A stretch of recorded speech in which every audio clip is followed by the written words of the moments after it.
Hello बच्चों, आज हम पढ़ने वाले हैं गणित की कक्षा 9 की वर्कशीट नंबर 54 11 नवंबर 2020 के लिए है। और ये राष्ट्रीय राजधानी क्षेत्र दिल्ली द्वारा शिक्षा निदेशालय द्वारा जारी की गई वर्कशीट है। और इसमें हम पढ़ने वाले हैं समांतर चतुर्भुज के गुण के बारे में। आवश्यक पूर्व ज्ञान। समांतर चतुर्भुज की समझ। आपको पता होना चाहिए समांतर चतुर्भुज क्या होता है। हम पहले भी पढ़ चुके हैं समांतर चतुर्भुज, जिसकी सम्मुख भुजाएं समान होती हैं, बराबर होती हैं और जिनके बीच का अंतर बराबर होता है। ठीक है बच्चों, आपने समांतर चतुर्भुज के अनेक गुणों का अध्ययन किया और यह भी जाना कि चतुर्भुज इनमें से किसी एक गुण को भी संतुष्ट करे तो एक समांतर चतुर्भुज होता है। अगर एक प्रॉपर्टी भी आपकी प्रूफ हो जाती है समांतर चतुर्भुज की, तो वो समांतर चतुर्भुज हो जाता है। समांतर चतुर्भुज के कुछ और गुणों के बारे में जानते हैं। पहली परी में है, कोई चतुर्भुज एक समांतर चतुर्भुज होता है यदि उसकी सम्मुख भुजाओं का एक युग्म बराबर या समांतर हो, जैसा अभी बताया था।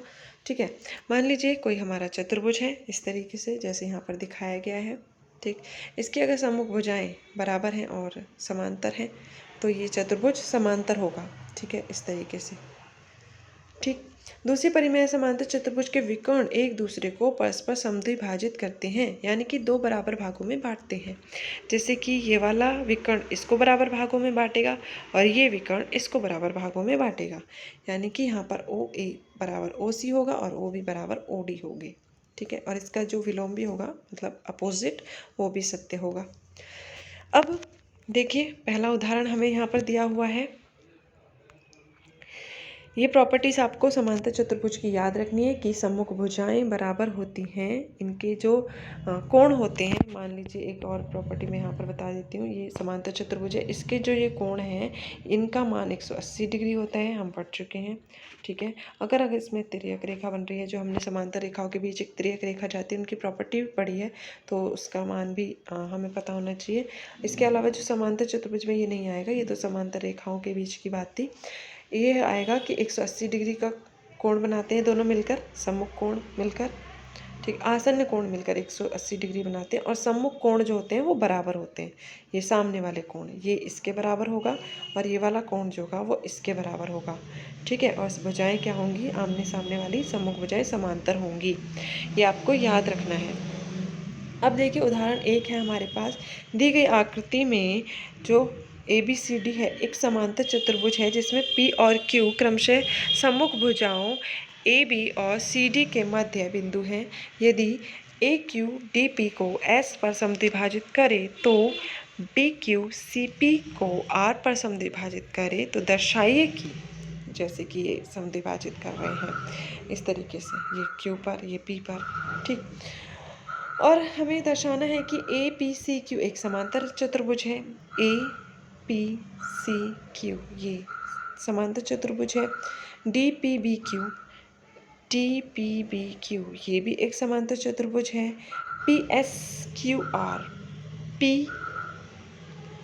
PSQR ये जो अंदर बन रहा है इनका, ये भी एक समांतर चतुर्भुज है। अब देखिए बच्चों, पहला जब हमें सिद्ध करना है तो हम लेंगे कि ये वाली जो रेखाएं हैं, हमें दिया हुआ है कि एक समांतर चतुर्भुज है ABCD। ठीक है, तो इसकी जो ये AP रेखा है, AP जो है वो जब हम इस वाले चतुर्भुज में बात कर रहे हैं, इस वाले में APCQ में बात कर रहे हैं, तो AP जो है वो समांतर है CQ के। ठीक है, तो इसका आधा भी समांतर होगा।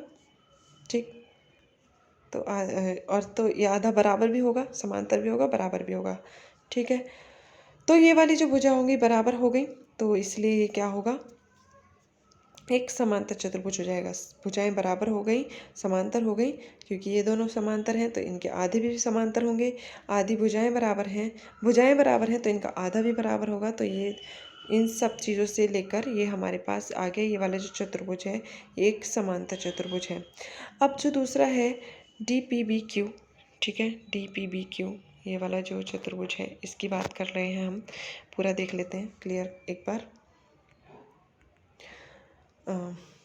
देखिए, सेकंड प्रॉपर्टी जो हमें सिद्ध करनी है इस तरीके से है। DPBQ ये वाला जो चतुर्भुज हमारा बन रहा है, ये वाला इसमें हम देख रहे हैं कि ये वाली भुजा इसके समांतर है, ठीक है। वही वाली प्रॉपर्टी लगाएंगे, इसका आधा भी बराबर होगा और समांतर होगा। ये भुजा इसके समांतर, आधे भी समांतर आधे भी बराबर, वही सेम चीज़ यहाँ पर भी लगाएंगे हम। तो ये हमारा क्या हो जाएगा, ये भी एक समांतर चतुर्भुज हो जाएगा। अब इसी तरीके से हमें दो प्रॉपर्टी ही प्रूव करनी थी और कोई प्रूफ नहीं करनी थी, ठीक है। थर्ड भी करनी थी हमें, थर्ड भी देख लेते हैं। थर्ड में क्या है, पॉइंट उल्टे सीधे डाले हुए हैं इसलिए कंफ्यूज हो जाता है थोड़ा सा।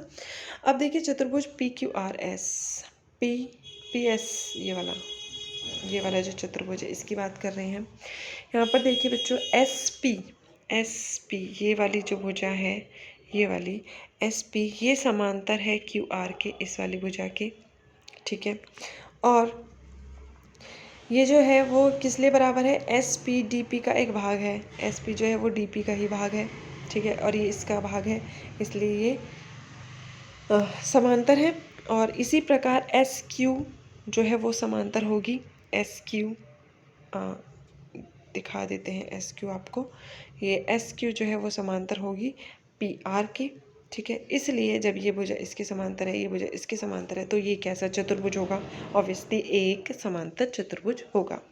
ओके, थोड़ा सा ज़्यादा ध्यान देने के लिए आपको सोच के लिखना पड़ेगा बच्चों, और बाकी ज़्यादा टफ नहीं है ये, बस थोड़ा सा आपको प्रैक्टिस की ज़रूरत पड़ेगी।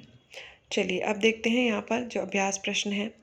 पहला प्रश्न है, यदि एक समांतर चतुर्भुज के विकर्ण बराबर हों तो दर्शाइए कि वह एक आयत है।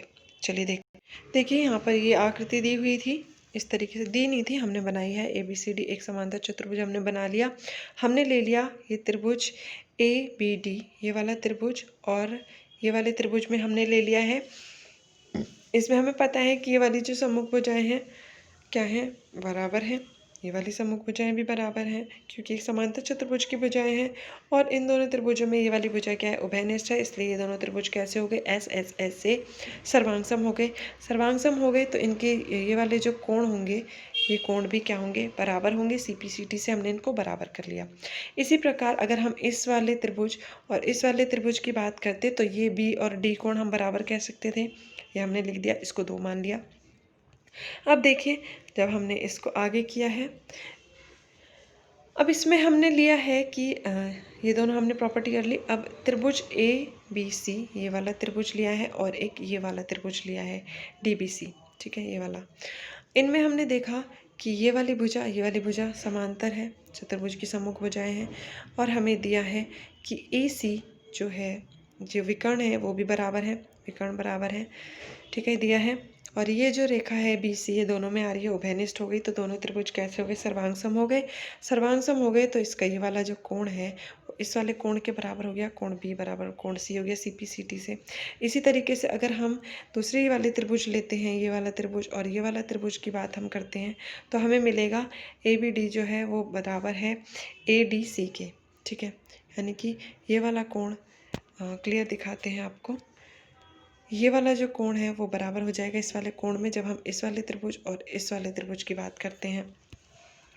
अब हमें पता है कि जो आसन्न कोण होते हैं वो 180 डिग्री के होते हैं, ठीक है। दो कोण हमने ले लिए, इस तरीके से हमारा त्रिभुज है। यहाँ पर फिर से आकृति हम बना लेते हैं ABCD, ठीक है। तो ये वाले दो कोण मिलकर 180 डिग्री होते हैं।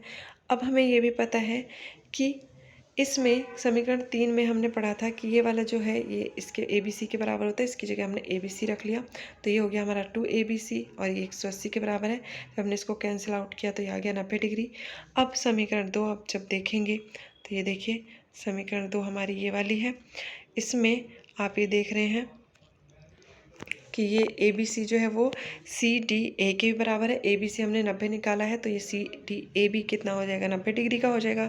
इसी तरीके से अब अगर हम आते हैं समीकरण 4 पे तो ये ADC अभी हमने यहाँ से निकाला है 90 डिग्री, तो यानी कि BAD जो भी वो है वो हमारा 4th से हो जाएगा 90 डिग्री, ठीक है। 2 से 3 से और 4 से ये तीनों कोण भी कैसे हो गए, 90 डिग्री। अब हमें पता चलता है कि हमारे ये जो सारे कोण बने हैं वो सभी 90 डिग्री के कोण बन गए हैं, ठीक है। ये सारे कोण 90 डिग्री के बन गए हैं। तो 90 डिग्री के कोण किस में होते हैं, आयत में होते हैं। सम्मुख भुजाएं बराबर होती हैं और कोण 90 डिग्री के होते हैं। समांतर चतुर्भुज की भी सम्मुख भुजाएं बराबर होती हैं। ठीक है, तो 90 डिग्री का कोण भी हमने सिद्ध कर दिया, तो यह एक आयत है। अब अगला प्रश्न देखते हैं।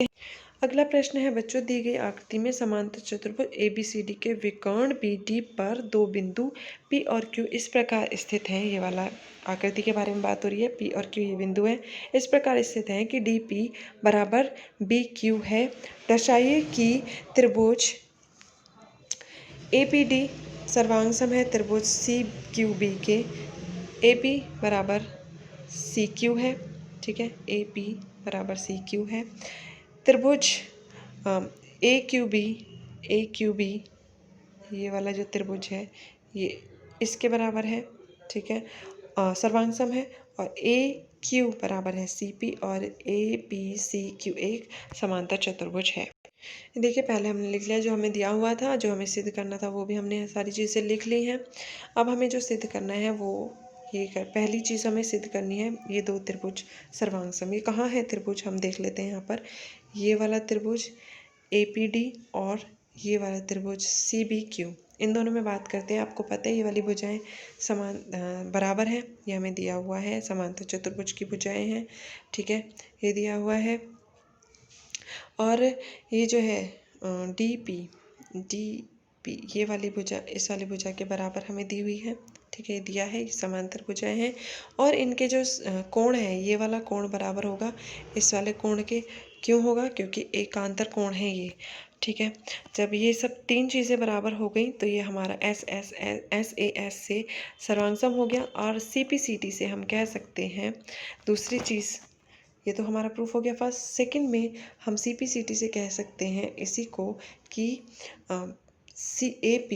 AP जो है हमारा ये वाला, ये बराबर होगा CQ की, इस वाले के, ठीक है, क्योंकि अभी हमने त्रिभुज जो है वो सर्वांग सम सिद्ध किए हैं, तो इसके सभी पार्ट्स जो है CPCT से बराबर होंगे। अब इसी तरीके से हम चलते हैं AQB में।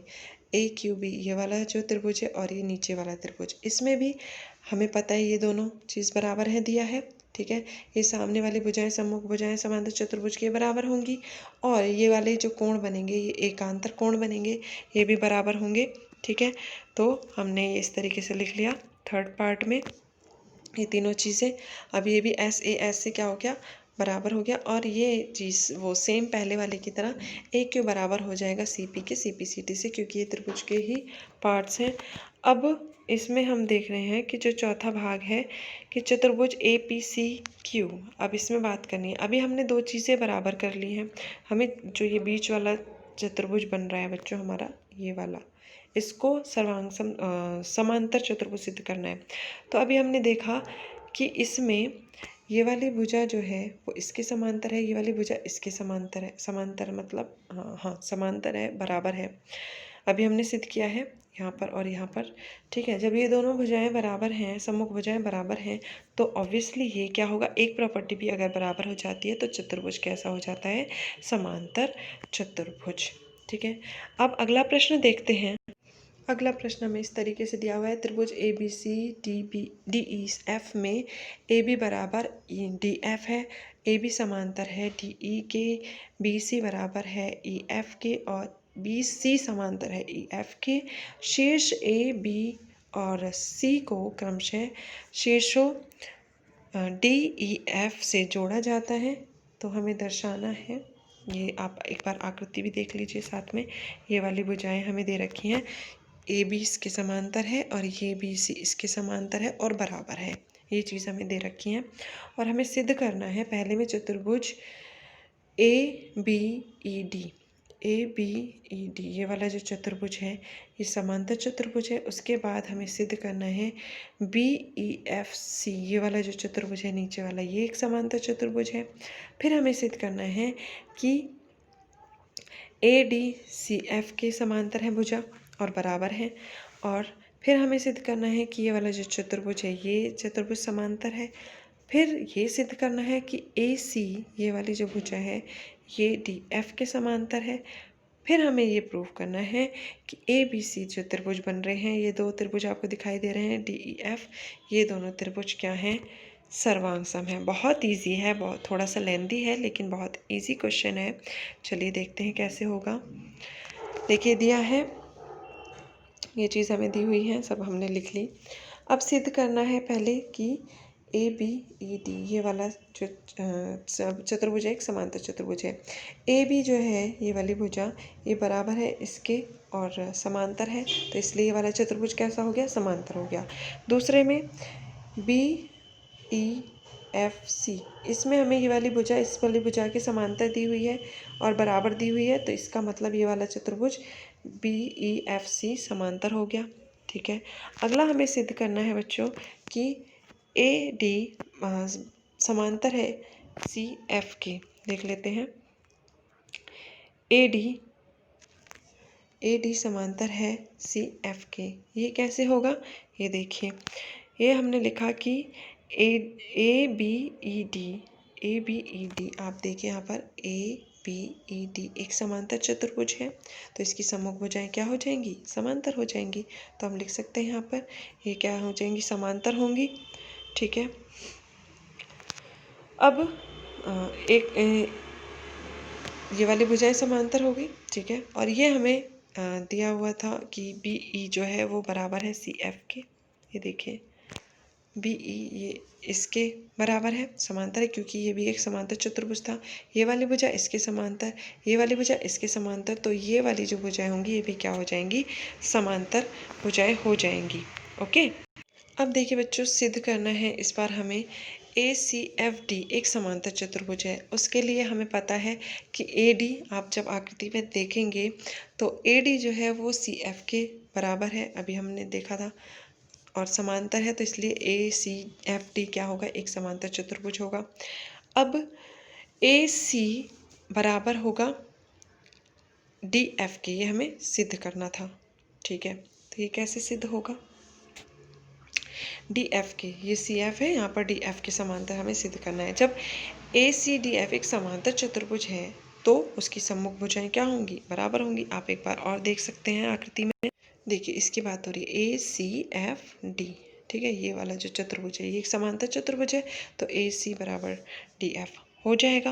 अगला जो है वो ये दो त्रिभुज हमें सर्वांग सिद्ध करने हैं। अब इन दोनों त्रिभुज को जब हम लेंगे, जो एक इस तरीके से त्रिभुज बना हुआ था और एक इसके सामने ये वाला जो त्रिभुज था, ठीक है, और ये आकृति भी बना देती हूँ मैं, ये लीजिए पूरी आकृति बना दी, A B C D E F, इस तरीके से आकृति जो थी वो बनी हुई थी। ये वाले दोनों त्रिभुज हमें सर्वांग सिद्ध करने थे। नेमिंग आप देख लीजिएगा आकृति में दोबारा से। ये वाली भुजा इसके समांतर हमें दी हुई थी, ठीक है, और बी सी इसके समांतर दी हुई है, ये भी दिया है, और ये हमने सिद्ध किया है कि ये दोनों समांतर हैं। तीन चीज़ें हो गई हमारी, बराबर दी हुई है और बराबर सिद्ध किया है। तो ये तीनों चीज़ बराबर होने के बाद जो दोनों त्रिभुज हैं वो कैसे हो जाएंगे, ये वाले, ये हो जाएंगे हमारे सर्वांग सम त्रिभुज। ठीक है, तो आई होप आपको ये वर्कशीट समझ में आ गई होगी। मिलते हैं नेक्स्ट वर्कशीट में, और अगर आपको वीडियो अच्छी लगी है तो आप इसको लाइक कीजिए, और अगर अभी तक आपने चैनल को सब्सक्राइब नहीं किया है तो आप प्लीज़ चैनल को सब्सक्राइब कीजिए। Till then, bye.